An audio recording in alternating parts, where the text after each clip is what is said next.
Let's talk about something that a lot of web designers are quietly worried about. You've probably seen people talking about AI and saying things like AI is coming for your job or web design is going to be fully automated. But here's the reality: AI isn't on its way, it's already here.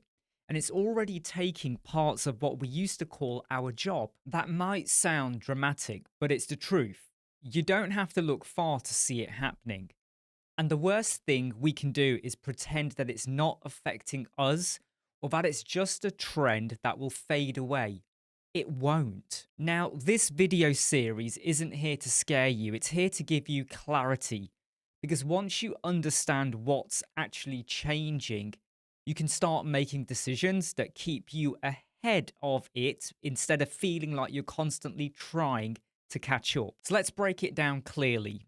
First, what has AI already taken over? Clients can now go to platforms like Wix, Framer, or use online tools or use another AI builder just to get a working website built up in a few minutes. And by working, I mean they can enter a business name, some keywords, a logo, possibly a homepage layout, some basic content, a few call to actions, a color scheme, font, families, and some image suggestions that AI throws at them.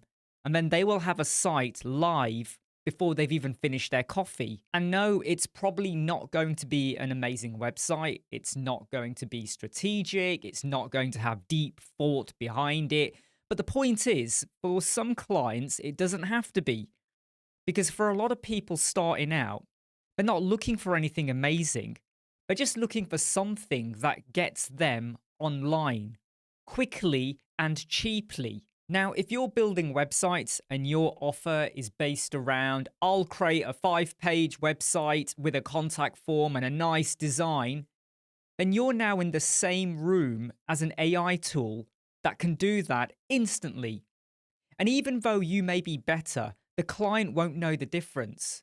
Or worst of all, they might not care. We can't afford to ignore AI tools anymore. Even if you use something like Elementor or Bricks or Gutenberg, the fact is that if all you're offering is the assembly of a website, you're putting together headers, footers, sections, buttons, if that's all you're doing, then you're offering something that AI can already do fairly well. And AI is only going to get better at it. And what I'm saying isn't some theory about the future because it's happening right now. I'm sure you might already be feeling it. Maybe you've seen fewer inquiries from new clients. Maybe you've had people ghost you after you sent them a proposal. Or you've heard comments like, I found a cheaper way.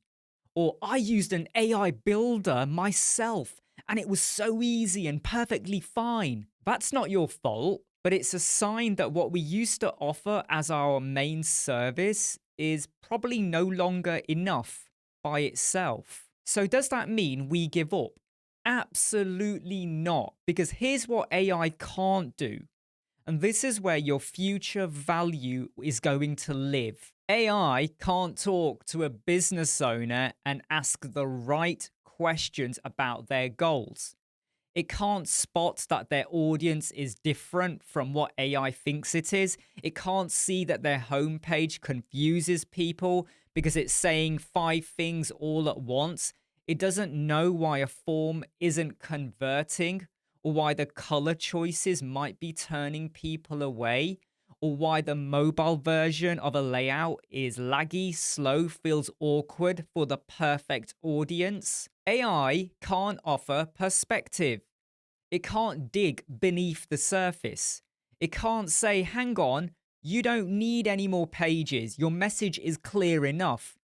And it can't push back when the client wants to do something that will hurt the results. This is where you come in. Your real value is not just in assembling blocks on a screen, it's in understanding people. It's in shaping a user journey. It's in seeing a business from the outside and saying, this is what's missing. And that's not just design, that's problem solving. And AI can't do that as well as a human can. But to be seen that way, You have to stop presenting yourself as someone who just builds websites.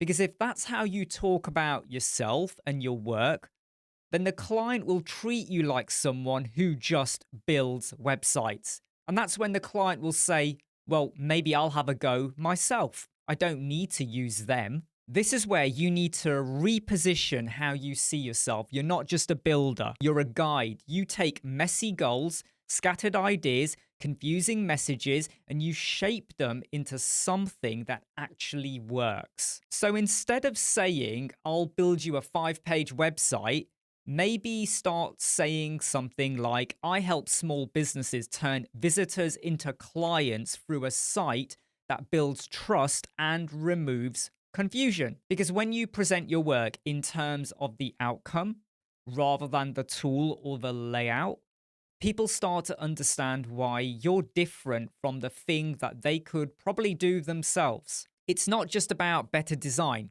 it's about smarter decisions, it's about structure, it's about flow, it's about human attention and emotion and timing. These are things AI can't replicate very well just yet, because these aren't mechanical things. These are things that come from understanding. And that understanding, if you lean into it, is what will protect your value in the years ahead. So here's the takeaway from this episode.